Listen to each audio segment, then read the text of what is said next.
Hello again guys, and welcome back to How to Feed the Beast in Minecraft. Now I realise over the course of the last 40 videos or so, I've used a lot of red alloy wire to connect up my engines, levers and various redstone machines. But I've never showed you guys the step of actually being able to manufacture the red alloy wire. So today we're going to be having a look at making a couple of machines from the Redpower 2 mod. So the first thing we're going to look at is this, the alloy furnace. It's very cheap and easy to build, and it will allow us to smelt various different materials down into different types of ingots that can be used with the Redpower 2 mod, including the all-important red alloy ingot. But once we've built this, it will allow us to make some other types of ingot that can be used to make our second machine, which is this, the Blulectric furnace. Now this works in exactly the same way as the alloy furnace, however this one will run from solar power and works a bit faster and more efficiently. But you have to build the alloy furnace before you can build the Blulectric alloy furnace. So let's head on over to the workshop and look how we put them together. Okay, so we're going to start with the alloy furnace, which really is very easy to put together. The first thing you're going to need is some bricks. Now if you haven't got bricks or haven't made bricks already, you're going to need to go to the waterside and get yourself some clay. If you pop that clay into a furnace, now this works with most furnace types except the induction furnace, but it's fine in an iron furnace, in an electric furnace or a standard furnace. And what will happen is the clay will smelt down and give you individual bricks. Now you're going to want to wait for at least 4 of those to make one block of bricks. And there we go, we have our 4. Now you can either do this at a crafting table or in your inventory, because all you need is 4 bricks in a square, and that will give you a block of bricks. So you're going to need 8 of those, so in total you will need 32 pieces of clay to make 8 bricks. And then what you need to do in a crafting table is make a square with a hollow in the centre, and that will give you an alloy furnace. It's that easy to build. So let's pop it down here and have a look at the interface. Now as you can see, what you have on the left, you have an input for fuel. In the middle you have a sort of crafting table area for the materials, and the right hand side is the output. Now this also represents where you put things if you're piping materials in and out. Fuel gets piped in from the left, materials get piped in at the top, and the output comes out from the right. So let's have a look at what we can do with this. Well, firstly, let's put some fuel in there. It runs on solid fuel, the same as normal furnaces and generators do. So first of all, we want to have a look at making some red alloy ingots. Now, best way of doing this is 1 copper and 4 redstone.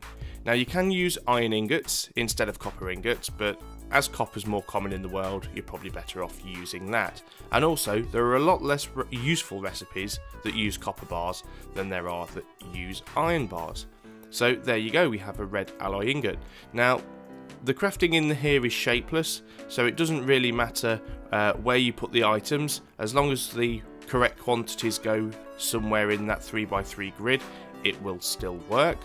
So what I'm going to do is dump the rest of the copper and redstone in there and produce some more red alloy ingots. Okay, so I have a few of these now. While that's smelting away, let's take what we have and go to the crafting table. Now again, this is very easy. You need 3 red alloy ingots and just put them in a straight line top to bottom in a crafting table, and you get 12 red alloy wires. So you get quite a generous amount of wire for just 3 ingots. Okay, so let's take the rest of those ingots out of the furnace. So once you have your alloy furnace, you'll have all you need to be able to make the Blulectric alloy furnace. But what you're going to need is some nickelite, so you'll have to go mining for that, and a silver ingot.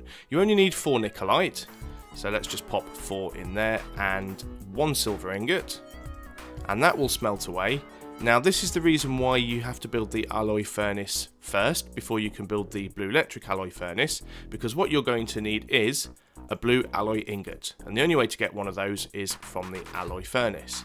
So back over to the crafting table, very simple to put together, bricks as before, but this time you still want to make a square with a hollow in the middle, but leave the bottom row blank. the blue alloy ingot goes in the bottom middle, and then you need 2 iron ingots, 1 either side, and that will give you your Blulectric alloy furnace. Now just pop it down next to the standard one. As you can see, it looks slightly different, it's got a bit of a different front, and if you right click and look at the interface, as you can see, pretty much the same, except instead of having a slot on the left hand side for solid fuel, we actually have 2 power bars for the internal storage, the battery, and whether or not it's receiving power. So this one actually works from solar power. So what I'm going to do in the next episode is show you guys how to make both the Blulectric solar panels and the Blulectric battery box, which isn't to be confused with the Industrial Craft 2 bat box, which is where a lot of people get confused, the 2 different types of solar panel and 2 different types of bat box. And once we've done that, we'll be able to get rid of the standard alloy furnace and just run this from solar power. So guys, thanks again for watching. I appreciate that was a pretty basic tutorial, but it's a useful machine to have, so I figured it was worth covering nonetheless, and it also leads nicely into us being able to demonstrate some more of the items from the Blulectric mod.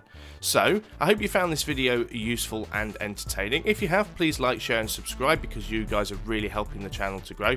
And as always, if you've got any ideas for future videos, if there is a particular machine, item or mod that you'd like to see me build and demonstrate, either send me a message or leave it in the comments below.